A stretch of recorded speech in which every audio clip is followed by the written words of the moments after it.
Сайн манайхаа дараагийн хвшлэгээр болж байна. Энэ удаагийн бичлэгээр DHO зурлынхаа сүүлийн ангиуд буюу part 3-ыг ярьж өгөхөд бэлэн болсон байна. За 6 дугаар анги маань 2 давхрын эмэгтэйн танилцуулгаар эхэлдэг. Нилийн иршүүд, биеийн хүч сайтай, босодтой таарамж муу, түргэн ууртай гэдэл ерөнхийдөө бол гаднаасаа 6 давхрын залуутай нилийн төстэй идэж, дотор хүн нь бол яг эсэргээрээ өрөвч зөөлөн сэтгэлтэй, бусдыг дөрөв тавьдаг, хүчгүй нэгэнтэй тусалдаг гэдэл ер нь бол 6 давхрын залуугийн яг эсрэг дүрнэ гэдээ ойлгоцоход болно. Сул тал нь гэвэл мэдээж дөрвөн уртаа учраас бусадтайгаа жаахан таарамж муу, дотор хүн зөөлөн сэтгэлтэй байгаад байхтаа л тэрнтэйгээ зөрчилдөөд ширүүн мэт дүр эсэгдэг. Гэхдээ л нэг иймэрхүү хүчтэй, сайхан сэтгэлтэй дүр манай талд байгаа нь аштай юу да. За танилцуулга дууссан учраас буцаад үйл явдал руу орцгоё.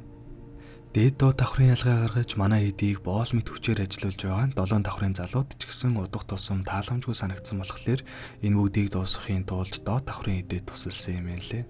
Бараг бүтлгүйдэх гэж байсан төлөвлөгөө нь 7 давхрын залуугийн ачаар амжилттай болсон бөгөөд дээд давхрын 3-ыг хүлээд тус тусад нь өрөөнд нь орхиор болдог. 7 давхрын залуу уг нь дээд хэдийн талд ажиллаж байсан ч эцсийн мөчүүд манай талд орсны ачаар энэ бүхэн бүтсэн учраас түүнийг уучлаад өөрсдийн хээгнэнд оруулдаг.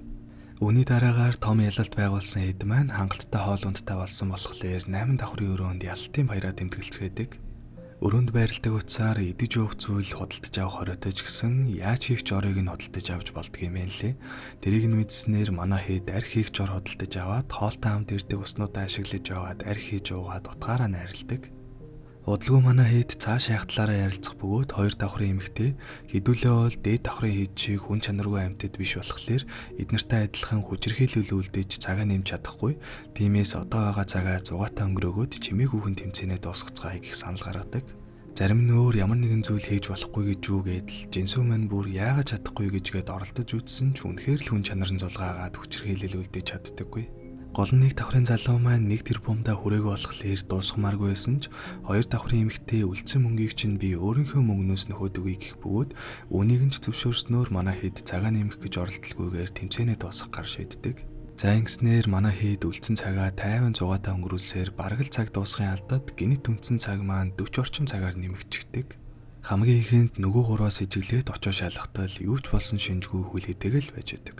Юунаас болоод яагаад цаг нэмэгдсэнийг мэдэж чадалгүй байж байтал дахиад л цаг нэмэгдэх бөгөөд энэ удаа 4 давхрын эмэгтэйгийн шүдийг нь нуцаар сух татчихсан байдаг. Энэ удаа яалтчгүй хин нэгэн 4 давхрын эмэгтэйгийн шүдийг нь сугалсан болохоор цаг нэмэгдсэнийг ойлгож боловч эхний өдөр юу ч болоогүй байхад нэмэгдсэнд гайхаж аваад эцэст нь жинсүү маань 6 давхрын залууг очоо шалгахтал хөлийн өмснүүдийг нь бүхлээр нь авчихсан байж таардаг. Эхний өдөр шалгахтаа сайн шалгаагүй учраас мэдлгүй өнгөрчихсөн юм байна лээ. За ингэснээр манай хэд дотор тэмцээнийг дуусгамааргүй нэг хүн байгаа бөгөөд тэр хүн нь энэ амар зүйлсийг хийж цаг нэмээд байгаа гэдг нь баттай болдог. Үүнийг нь мэдсэн 2 давхрын эмэгтэй уурлаж хүн болгон руу дайрсан ч яг тэр нэгэх баттай сэжүр байхгүйсэн болохоор бүгдийг нь өрөөнд нь цоожлоод хүчээр цагаа дуусгахаар болдог. Гэхдээ дээд давхрын 3-ыг хүлчихсэн учраас хооллож унтлах хүн хэрэгтэй.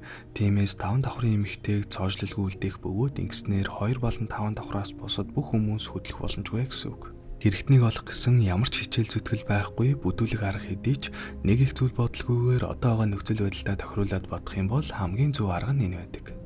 Хэдийгээр хамгийн зөв арга нь байсан ч гэсэн 5 давхрын эмэгтэйг хооллох хүнээр сонгосон нь алдаа байсан гэдгийг даанч хожим ухаардаг. 5 давхрын эмэгтэй бол өрөвч зөөлөн сэтгэлтэй, бусдын өгөнд амархан ордог, сэтгэлийн хат гэдэг зүйл байхгүй. Дээрээс нь хямраад ирэхлээрээ хийм хардаг, маш тогтворгүй зааштай хүн. Нөгөө 3-ыг хооллох болгонд өөдөөс нь гомдлоод зарим нь бүр муухай гэлсээр байгаад манай хүн нэлээд амрах бөгөөд эцэст нь хийм арт сонсноос олоод өөрийнхөө алдаж эхэлдэг. Энэ бүгдийг нь анзаарсан 6 давхрын залуу удлааж үжиглээж чихэн дээр нь цэцэг ургуулж байгаад өөрийгөө суллуулчихдаг. 7 дугаар аймгаан 5 давхрын эмэгтэйн танилцуулгаар эхэлдэг хэдий ч өмнөх ангийн төгсгөлд бараг л танилцуулчихсан учраас шууд үйл явдал руу орцгоё. Хийм арснаасаа болоод 6 давхрын залууг сулсан болохоор мэдээж хэрэг юу болох нь тодорхой. Дахиад л хүчирхийлэл аимшигтай зодоонуудын болох бөгөөд энэ бүхний эцэст 6 давхрын залуу жинхэнэ буу захиалж авдаг. Зорилго нь мэдээж ойлгомжтой. Өөрийнх нь хөлийн өмсийг суулсан үнийг олж жинхэнэ буугаар шийтгэх. Манай дөрвийг хүлд суулгаад орс рулет тоглох маягаар хин ингэснийг нь олж мэдгэр болдог. Ээлжээр хин ингэсэн талаар асуух бөгөөд хариулж чадахгүй бол цэнэглэгдсэн хэсэг нь үл мэдэгдэх буугаар хөл рүү буудана. Хамгийн ихэнд 2 давхрын эмэгтэй буудуулах бөгөөд азар хоосон байж таардаг. Үүний дараа 7 давхрын ээлж ирэх бөгөөд харамсалтай цэнэглэгдсэн байж таарад хөл рүүгээ буудуулдаг. 3 дахь хүнээр нэг давхрын залуу сонгогдох бөгөөд яг буудуулах гэж байхад нь Жинсүүгийн толгойд нэг мэрэгэн санаа төрдөг. Хоол уснаас бусад бүх зүйлсийг худалдаж авч болох юм чинь чиний хүмсийг суулж авах үеийн бичлэгийг нь худалдаж аваад л мэдчихэж болох юм шүү гэх бөгөөд нэрэж тийм юм байна гэж бодоод бичлэгийг худалдаж аваад мэдхээр болдог. За тэгээд 8 давхрын эмэгтэй хамтаар орж бичлэгийг худалдаж аваад үзтэл гол хэрэгтэн нь нэг давхрын залуу байж таардаг. Зүгээр ч хумсыг нь суглаа зогсохгүй бүр дээрээс нь шийдчихсэн байх бөгөөд энийг нь мэдсэн 6 давхрын залуугийн уур бохимдол дээд зэгтээ хурж шууд ална гэд гартал араас нь 8 давхрын эмэгтэй цахилгаан буугаар буудчихдаг. Шатаар бууж байсан болохоор унахтаа нуруугаа оглаад маш хүн дээр бэртдэг. Мэдээж өөрийнх нь хамгийн дуртай байгаа шоуг хувийн өшөөн зонгосоо олж дуусгах гэж байсан хүнийг зогсоосон нь энэ байдаг. За ингэснээр 8 давхар бүх эрх мэдлийг гартаа авах бөгөөд 5 давхрыг суллаж өөрийн талд оруулаад бусад хүмүүсийг өрөөнд нь хүлж орхидог. Орой болгон нөгөө эдийн бичлэгийг үзэж зовж байгааг нь харж кап авдаг болсон байх бөгөөд удалгүй түүнээсээ ч гэсэн залхаж бүр илүү зүйлийг хүсч эхэлдэг. Бодож байгаад нэг санаа олох бөгөөд тэр нөгөө эд дээр унтуулахгүй байх хэрвшүүлт явуулах байдаг. Энэ тамлалт нь манай эдийн сэтгэл зүйд нөлөөлөөд бараг л галзуурхай наан ирсэн байх бөгөөд харин нөгөө талд энэ төр зургийг харсан 8 давхрын сэтгэл нь хөдлөөд зураг зурж мураад бүр солиорч өгдөг. Зураг зурж дуусаад сэтгэл санаанд сайхан болсон болохоор өөрийгөө баярлуулад шин цүнх болон коко нэртэй нохоо худалдаж авдаг. Мэдээж энэ нь гарын үзүүртэн зарагддаг 4 давхрын хувьд өчнөө хүн хооллож ядаж байхад дахиад нэг арчлах амт нэмэгдээд улмал төвхтэй санагддаг. Яг ингээд залхацсан явж байхад нь нэг давхрын залуу түүнд өрөөх солих аргыг бие мэднэ. Хэрвээ бид нарт туслах юм бол чамд яаж 8 давхрын хүн болох аргыг хэлж өгье гэснээр 7 дугаар анги маань дуустдаг. За 8 дугаар анги маань нэг давхрын залуугийн танилцуулгаар эхлэх бөгөөд анх удаа өнгөрсөн амьдралыг нь харуулдаг. Манай хүн алиалагчаар ажилдаг бөгөөд амьдрал нь жаахан дараахан байсан юм байна лээ. Гэтэл охин нь нэг өдөр хүнд өвчин тусаад маш их хэмжээний мөнгөний шаардлага гардаг. Яаж ч хичээгээд төлбөрийг нь төлж дийлэхгүй учраас манай хүн өөртөө амь насны даатгал хийлгэж байгаад амиа хорлож даатгалын мөнгөөр охиноо эмчлэх хүндхэн шийдвэрийг гаргадаг. За ингээд яг зориг шулуудчихсан машин дариулах гээд явж байтал тэмцээнд оролцох урилга ирсэн юм байна лээ. Яванд оролцож дүрмтэй танилцаад хамгийн ихэнд толгоонд нь орж ирсэн бодол нь өрөөгөө сольж болох эсхийг асуусан бөгөөд 1 тэрбум воноор өрөөгөө солих боломжтой гэдгийг олж мэддэг. Манай хүн 1 тэрбумтай олно гэд байсан нь ийм учир тайсан бөгөөд энэ аргаа 4 давхрын эмэгтэй дэлснээр өөрийнхөө талд оруулж чаддаг. Гэхдээ бүх өрөөнүүдийг камераар хянж байгаа мөн дээрээс нь буутаа олохлоор баригдалгүйгээр ганцаараа энэ бүгдийг хийх хэцүү учраас 5 давхрын эмэгтэйгээс тусламж гуйх бөгөөд нэг нөхцөлтэйгээр туслахаар болдог. За тэгээ манай хэд төлөвлөж байгаад 8 давхрыг гадаа голф тоглож байх үед нь 5 давхрын эмэгтэйгээр хүмүүсээ суллуулахаар болдог бөгөөд яг амжилттай хэрэгждгийн даван дээр гайтай кокогч нохоо анзаарснаас болоод яг үлдэл дээрээ баригдчихдаг. Гэхдээ эцэст нь 4 давхар маань зориг гаргаж 8 давхрыг цохиж унгах бөгөөд эцэст нь нэгэн бүгдээрээ хэрэгжүүлээд болдог. 5 давхрын эмэгтэй маань нэг нөхцөлтэйгээр зөвшөөрсөн бөгөөд тэр нь болохоор 6 давхрын залуугаас өшөөгөө авах байсан юм лээ. Өөрийг нь хийм хараад ухаан санаанд докторгүй байгаа ашиглаад хайртай дуртай гэж хүлэгдэж байгаад суллуулчихсанд маш их ууралсан бөгөөд 6 давхрын залууг тайган болгож өшөөг авдаг. За ингээд энэ бүхний эцэст манай хэд хоорондоо ярилцсны дагуу 4 давхрыг 8 давхар руу, 1 давхрыг 6 давхар руу шилжүүлэхээр болдог. Үлдсэн хэд нь өөрсдийнхөө өрөөнд сэтгэл ханамжтайгаа болохоор өрөөндөө үлдэхээр болдог. Хамгийн ихэнд 1 давхрын залуу маань 1 тэрбумаараа өрөөгөө солих хүсэлт гарах бөгөөд харамсалтай нь тэр нь өрөөг солих хүсэлт биш, яаж өрөөг солих заавар болон өрөөнүүдийн үнийн тарифтай цаасыг л худалдаж авах үнийн дүн 1 тэрбум байсан юм байна лээ.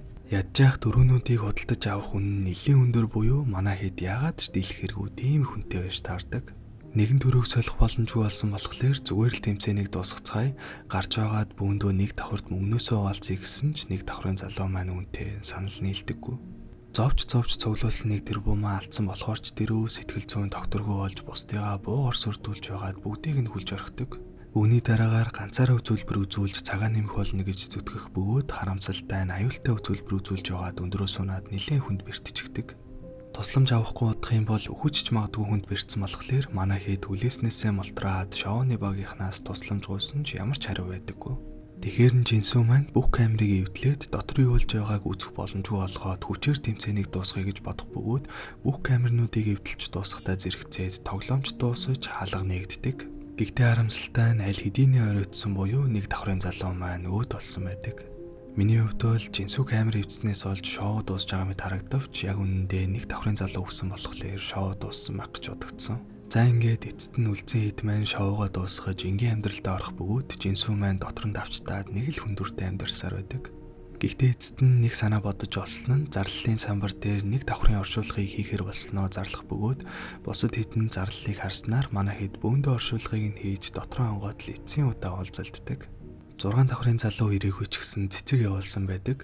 Харин 7 давхрын хувьд мөн адил ирээгүй ч гэсэн эхнэрт нь охиныг нэмжлэхэд хангалттай их хэмжээний мөнгө өгснэг олж мэддэг. Харин 8 давхрын хувьд өмнө алдартай зураач байсан бөгөөд сүүлдээ явцгүй болоод өөрийнхөө мөнгөөр үзэсгэлэн гаргасаар байгаа дампуурчсан байсан юм элэ. Тэгээ шоу дуусны дараа өөрийг нь хөөсөн галерейг очиж нураагаад их хэмжээний өрөнд орсон бөгөөд шоунаас олсон мөнгөө өгөөд төлж дийлэхгүй байсан болохоор шоронд орсон гэдгийг нь олж мэддэг. За ингээд эцэст нь дахиж уулзалцсан хэд маань нэгнийхээ яаж амьдарч байгаа эсвэл өмнөх амьдралынхаа талаар огт ярилцаагүйч нэг давхартайгаа албан ёсоор салах ёс хийгээд өөрсдийнхөө замаар амьдрахаар явж байгаа кино маань дуустдаг.